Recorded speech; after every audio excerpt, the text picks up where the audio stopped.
Common postural deformities and their corrective measure. तो सबसे पहले हम ये समझते हैं कि पोस्चर क्या होता है। पोस्चर का मतलब होता है पोजीशन ऑफ द बॉडी। जब हम लेटते हैं, खड़े होते हैं या बैठने हैं, वो हमारा एक पोस्चर है, वो हमारी एक बॉडी की पोजीशन है। तो करेक्ट पोस्चर क्या होता है? करेक्ट पोस्चर का मतलब हमारी बॉडी की वो पोजीशन जिसमें हमें कम से कम थकावट हो। जैसे हम बैठे हैं तो उस पोजीशन में हमारी बॉडी को थकावट नहीं होनी चाहिए, वो करेक्ट पोजीशन होता है।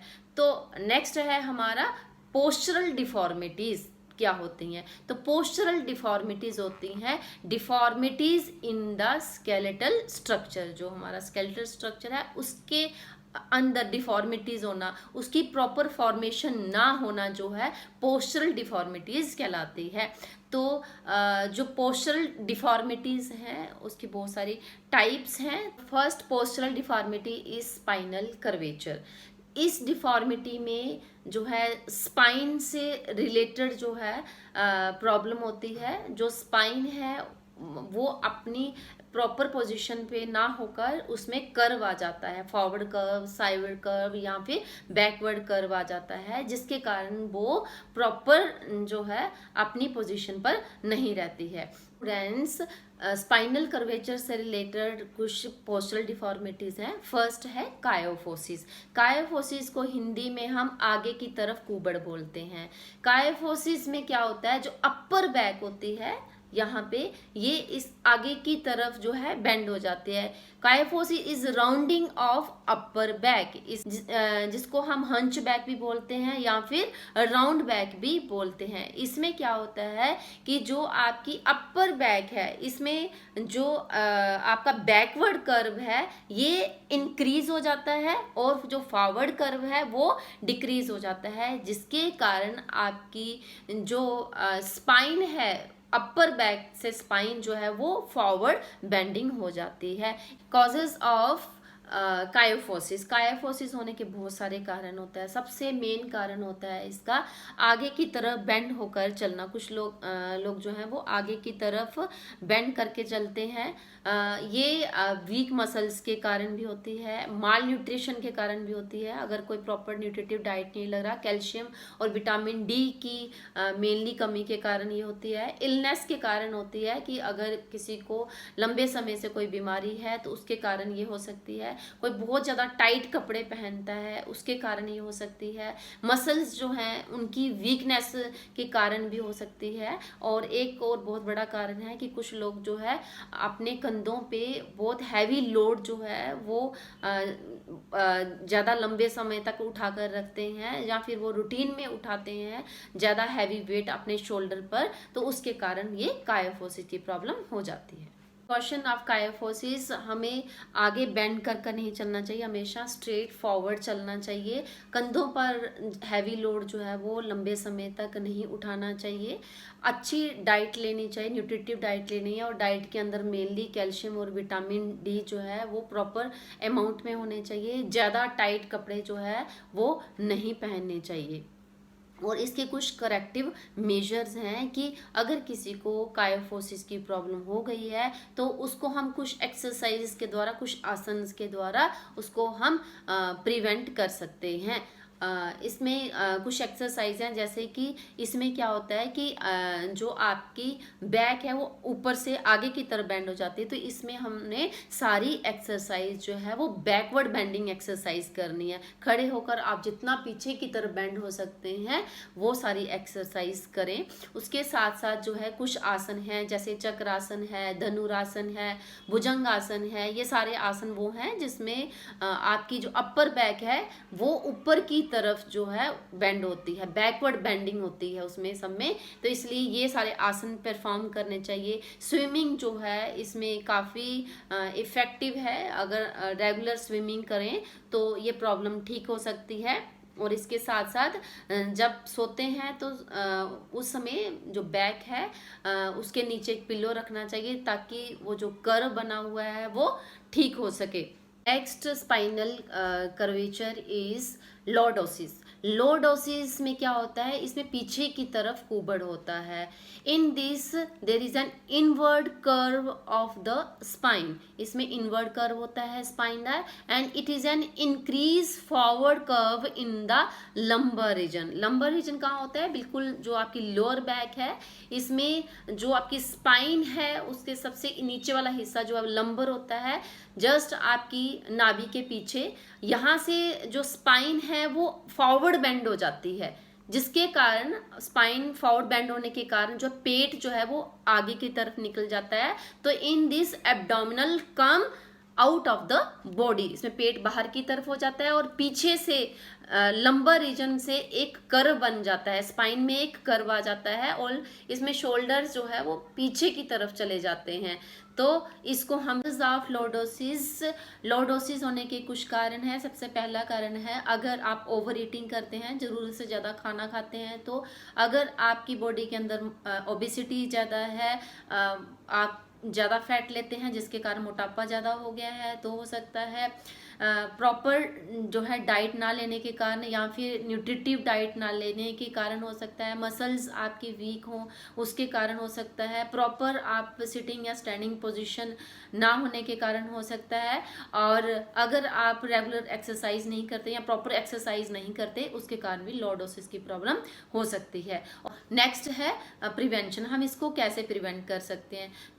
सबसे पहले तो जो है ओवर ईटिंग नहीं करनी चाहिए, फैट ज़्यादा नहीं लेना चाहिए ताकि ओबेसिटी ना हो, और डाइट जो है वो न्यूट्रिटिव डाइट लेनी चाहिए। आपकी डाइट के अंदर सारे न्यूट्रिएंट्स जो हैं वो इन्वॉल्व होने चाहिए। आप जो वेट जब उठाते हैं तो अपनी बॉडी को corrective measures of lordosis, lordosis को ठीक करने की कुछ एक्सरसाइज हैं। इसमें आपको सभी वो एक्सरसाइज करनी है जिसमें हम बॉडी को फॉरवर्ड बेंड करते हैं, क्योंकि इसमें जो स्पाइन का कर्व है ऊपर से बैकवर्ड बेंड होता है, तो आपने सभी फॉरवर्ड बेंडिंग एक्सरसाइज करनी है। जैसे आप जो है आगे की तरफ झुकते हैं, दोनों हाथों से पैरों को टच करते हैं, तो वो करनी है। अपोजिट टो टच जो है वो एक्सरसाइज करनी है आपको। आसनों में आपको पश्चिमोत्तानासन और हलासन जो है वो परफॉर्म कर सकते हैं, साथ साथ आप सिटअप्स जो हैं वो परफॉर्म कर सकते हैं। तो ये सारी एक्सरसाइज हैं लॉर्डोसिस की प्रॉब्लम ठीक करने की। Next is scoliosis. स्कोलोसिस में क्या होता है कि जो स्पाइन है उसका साइडवेज कर्व होता है, या राइट साइड कर्व होता है स्पाइन का, या फिर लेफ्ट साइड कर्व होता है, जिसमें जो स्पाइन की शेप जो है सीधी सी या फिर उल्टी सी जो है वो बनती है, और कई बार जो कर्व होता है वो डबल कर्व होता है, जिसमें स्पाइन की शेप जो है वो एस की शेप में हो जाती है, तो एक शोल्डर नीचे की तरफ चला जाता है स्कोलोसिस के अंदर। तो ये स्कोलोसिस की प्रॉब्लम के जो कारण है, मेन कारण है, सबसे बड़ा कारण इसका ये है कि कई बार क्या होता है कि एक ही साइड पे जो है वेट को उठाते हैं, तो एक साइड पे हैवी वेट को उठाना लगातार, वो हो सकता है जैसे बच्चे हैं एक ही साइड पे अगर बैग को रूटीन में उठाएं तो उनको ये प्रॉब्लम हो सकती है। वीक मसल्स के कारण ये प्रॉब्लम हो सकती है। कई बार किसी व्यक्ति की एक लेग छोटी होती है उसके कारण हो सकती है, या फिर एक साइड जो फुट है वो फ्लैट होता है उसके कारण ये प्रॉब्लम हो सकती है। नेक्स्ट है प्रिकॉशन। इसमें प्रिकॉशन क्या लेने हैं कि एक साइड वेट को ना उठाकर वेट को चेंज करते रहना चाहिए, कभी राइट शोल्डर पे कभी लेफ्ट शोल्डर पे, जिससे कि जो है शोल्डर एक ही शोल्डर के ऊपर बर्डन ना पड़े। बैलेंस डाइट लेनी चाहिए, और इसके साथ साथ अगर हम लंबा चलते हैं वेट उठाकर तो वो अवॉइड करना चाहिए। नेक्स्ट है करेक्टिव मेजर्स इसके। तो इसमें करेक्टिव मेजर्स में क्या करना है कि आपकी जो स्पाइन है वो उसका साइड कर्व बनता है, तो अगर आपका राइट शोल्डर नीचे की तरफ टिल्ट हो रहा है तो आपको अपोजिट साइड की एक्सरसाइज करनी है। जैसे आपको लेफ्ट शोल्डर को साइड बेंडिंग की एक्सरसाइज करवानी है, और अगर आपका लेफ्ट शोल्डर डाउनवर्ड है तो आपको राइट शोल्डर की साइडवेज एक्सरसाइज करवानी है, ठीक है, जिसमें आप परफॉर्म कर सकते हो। हॉरिजॉन्टल वार को पकड़ के उसको उसके ऊपर लटकना है, जिसके कारण आपकी शोल्डर जो है वो स्ट्रेट हो जाए। उसके साथ साथ स्विमिंग जो है वो काफ़ी अच्छी एक्सरसाइज है इसमें, और खासकर जो है ब्रेस्ट स्ट्रोक स्विमिंग जो है उससे ये प्रॉब्लम ठीक हो सकती है। आसनों में अगर हम करें तो त्रिकोण आसन और अर्ध चक्र आसन जो है वो काफ़ी इफेक्टिव है। साइड बेंडिंग एक्सरसाइजेज जो है वो आप कर सकते हैं इसमें। और second deformity is flat foot. Flat foot में ये डिफॉर्मिटी जो है वो फीट से रिलेटेड है। इस डिफॉर्मिटी के अंदर जो पैर है उसकी जो आर्च होती है वो एब्सेंट होती है, और जो पैर है वो बिल्कुल फ्लैट होता है। इसमें बच्चों को चलने फिरने या भागने में काफ़ी दिक्कत आती है। और इस डिफॉर्मिटी को चेक करने के लिए जो है फुटप्रिंट टेस्ट है। इसमें आप जो है कलर्ड वाटर में जो है पैर डिप करके आप उसको जमीन पर चेक कर सकते हैं। अगर पूरा आपका पैर जो है प्रिंट हुआ है जमीन पर तो आपको फ्लैट फुट है, अदरवाइज आपको फ्लैट फुट नहीं है। इसके कुछ कॉजेज हैं फ्लैट फुट होने के। सबसे पहला कारण है ओबेसिटी। अगर बच्चा जो है वो ओबीज है तो फ्लैट फुट हो सकता है। छोटी उम्र में अगर हम बच्चे को चलना सिखा दें उसके कारण ये प्रॉब्लम हो सकती है। मसल्स की वीकनेस होने के कारण, और प्रॉपर न्यूट्रिटिव डाइट जो है वो ना लेने के कारण, और जो शूज़ हैं वो हाई हील्ड के डालने के कारण, या फिर उनकी क्वालिटी अच्छी ना होने के कारण ये सब प्रॉब्लम्स आ सकती हैं। इसके कुछ प्रिवेंशंस हैं कि छोटी एज में बच्चे को जो है वो चलना नहीं सिखाना चाहिए। ओबेसिटी जो है उसका ध्यान रखना चाहिए कि ओबेसिटी डेवलप ना हो बच्चों के अंदर। और प्रॉपर डाइट जो है वो न्यूट्रिटिव डाइट लें बच्चे। और जो जूते हैं अच्छी क्वालिटी के होने चाहिए जो बच्चे के लिए काफ़ी कंफर्टेबल हों। और इस डिफॉर्मिटीज़ को ठीक करने के करेक्टिव मेजर्स हैं। पहला करेक्टिव मेजर है कि बच्चे को जो है टोज पे और हील्स के ऊपर जो है वो वॉक करे। सेकंड जो है एक वुडन स्टेयर केस आता है उसके बीच में पैर रख के जो है वो वॉक करे। स्किपिंग रोप इसमें काफ़ी हेल्पफुल रहती है। और आसनों में देखें हम तो ताड़ आसन और वज्र आसन जो है इसमें काफ़ी हेल्पफुल है।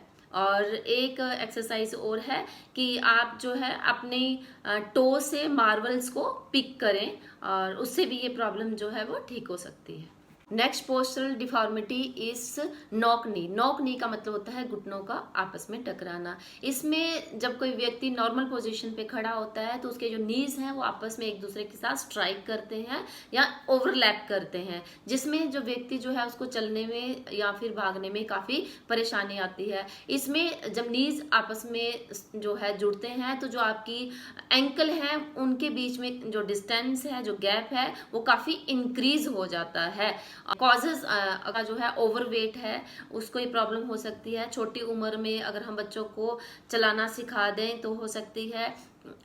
नंगे पैर अगर बच्चा जो है वो ज़्यादा देर चलता है तो हो सकती है। प्रॉपर शूज़ ना डालने की वजह से हो सकती है। मसल्स वीक होने की वजह से हो सकती है। और प्रॉपर न्यूट्रिटिव डाइट ना लेने की वजह से भी ये प्रॉब्लम हो सकती है। इसकी कुछ प्रिवेंशंस हैं कि बच्चों को जो है छोटी एज में चलना नहीं सिखाना चाहिए। ओबेसिटी ना हो इस चीज़ का ध्यान रखना चाहिए। प्रॉपर न्यूट्रिटिव डाइट लेनी चाहिए। जो शूज़ बच्चा डालता है वो प्रॉपर जो है उसकी फिटिंग के होने चाहिए और उसको कंफर्टेबल होने चाहिए।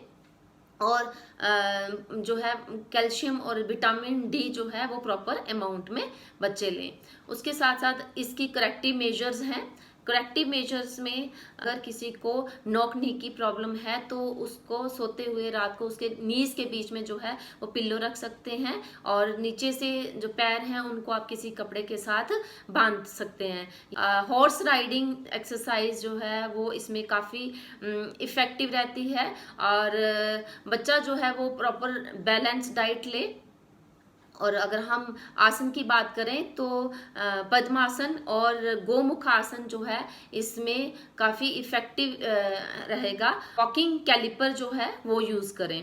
No next postural deformity is bow legs. Bow legs जो है वो नोक नी का रिवर्स होता है।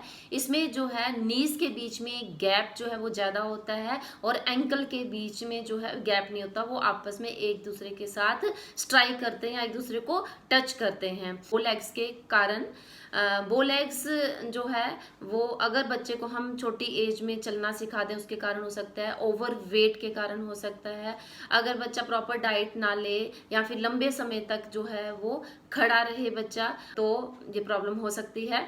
इसके साथ साथ प्रिकॉशन अगर हम बात करें तो प्रिकॉशन में बच्चे को जो है वो छोटी उम्र में नहीं चलाना चाहिए। ओबिसिटी जो है वो नहीं होने देनी चाहिए, बच्चों को प्रॉपर डाइट दी जानी चाहिए, लंबे समय तक बच्चा जो है वो खड़ा ना रहे और शूज जो है वो प्रॉपर होने चाहिए। नेक्स्ट है करेक्टिव मेजर्स।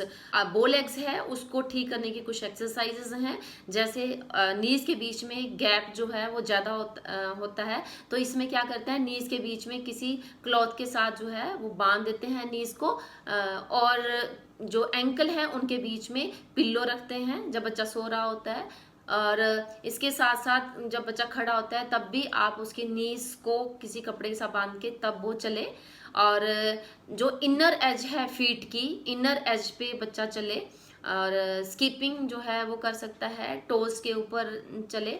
बो लेग्स के करेक्टिव मेजर्स हैं, बच्चे को जो है inner as of the feet पे जो है वो चलाना चाहिए, उसके नीज के बीच में पिल्लो रखना चाहिए, और जो एंकल हैं उनको आप कपड़े के साथ जो है वो बांध देना चाहिए जब बच्चा सो रहा हो। और इसके साथ साथ जो है कुछ आसन है, जैसे पश्चिमोत्तान आसन है, पादहस्त आसन है, उसको परफॉर्म जो है कर सकते हैं। और विटामिन डी और कैल्शियम जो है वो प्रॉपर अमाउंट में लेना चाहिए, डाइट जो है वो प्रॉपर लेना चाहिए, लंबे समय तक बच्चे को जो वो खड़ा नहीं होना चाहिए। Next postural deformity is round shoulder. Round shoulder deformity में क्या होता है कि जो शोल्डर्स हैं वो राउंड हो जाते हैं और कई बार वो आगे की तरफ जो है वो बेंट हो जाते हैं, जिसको हम राउंड शोल्डर बोलते हैं। Causes of round shoulders, round shoulder होने के कारण है, कुछ लोग जो है डेस्क पे काम करते हैं तो आगे झुककर काम करते हैं, उसके कारण हो सकती है, या फिर हम आगे झुककर चलते हैं या खड़े होते हैं, इसके कारण हो सकती है। शोल्डर्स के ऊपर हैवी वेट उठाने के कारण ये प्रॉब्लम हो सकती है। इसके कुछ प्रिवेंशन है कि हमें लंबे समय तक जो है वो चलना या बैठना नहीं चाहिए आगे झुककर, और टाइट फिटिंग क्लोथ जो है वो भी नहीं डालने चाहिए, और अच्छी प्रॉपर डाइट लेनी चाहिए। करेक्टिव मेजर्स हैं इसको जो है राउंड शोल्डर को ठीक करने के, एक तो जो है बैकवर्ड बेंडिंग एक्सरसाइज करें, इसमें चक्रासन कर सकते हैं इसमें, और धनुरासन जो है वो कर सकते हैं इसमें, दोनों हाथ पीछे कमर पे रख के पीछे बेंड कर सकते हैं। हॉरिजॉन्टल बार जो है उसको होल्ड करें, उसके ऊपर जो है हैंग करें बॉडी को। शोल्डर रोटेशन कर सकते हैं, दोनों हाथ शोल्डर पे रख के रोटेट करना है शोल्डर्स को, वो एक्सरसाइज इसमें काफ़ी इफेक्टिव होती है। बच्चे को अच्छी जो है न्यूट्रिटिव डाइट लेनी चाहिए ताकि उसको ये प्रॉब्लम ना